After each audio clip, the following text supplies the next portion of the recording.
কেকটা কাটতে গেলে অমৃতের সন্ধান পাবে। নমস্কার, আমি রূপা। আমার এক ক্লায়েন্ট হঠাৎ আমাকে ফোন করে বলে, দিদি আমার একটা কেক লাগবে। আমি বললাম ঠিক আছে, বলে একটু কাস্টমাইজ করে দিতে হবে, আমি ঠিক যেভাবে বলবো সেইভাবে। আমরা যারা হোম বেকারি চালাই তারা কিন্তু বেশিরভাগ কাস্টমাইজ কেকই করি, তাই যে কোনো ধরনের কাস্টমাইজ কেক আমরা করে দিয়ে থাকি। তো বোন আমাকে যেভাবে বললো যে কেকের মাঝখানে আমাকে একটা জিনিস ঢুকিয়ে দিতে হবে, সে আমাকে তারপর বলে যে আমি একটা অ্যালকোহলের বোতল দেবো, সেটাকে কেকের মাঝখানে দিয়ে উপর দিয়ে ক্রিম দিয়ে দিতে হবে যাতে বোঝা না যায়, মানে কেকটা কাটলে সেটা বেরিয়ে আসে। আমি বললাম ঠিক আছে, যেভাবে বলবে সেভাবেই হয়ে যাবে।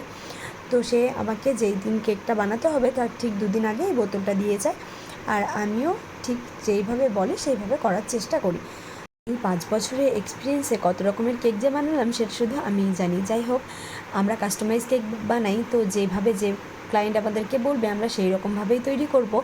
আর এটার মধ্যে শুধুমাত্র একটা অ্যালকোহলের বোতল ছিল না, এরপরে কিন্তু এর মধ্যে একটা সিগারেটের প্যাকেটও রাখতে বলা হয়েছিল। সে আমাকে বলেছিল যে এই দুটোই কিন্তু কেকের ভেতরে থাকবে, মানে থিম অ্যালকোহল থিম কেক হবে না, জাস্ট ইনসাইডে এগুলো থাকবে। আমি ঠিক তার নির্দেশ মতোই এটাকে করার চেষ্টা করি, আর ডিজাইনটা পুরোপুরি সে আমার উপরে ছেড়ে দেয়, বলে তুমি তোমার মতো সিম্পল কিছু করে দিও। যাই হোক, আমি সেরকমভাবেই চেষ্টা করি, একটু সিম্পলের মধ্যে কেকটা রেখেছিলাম।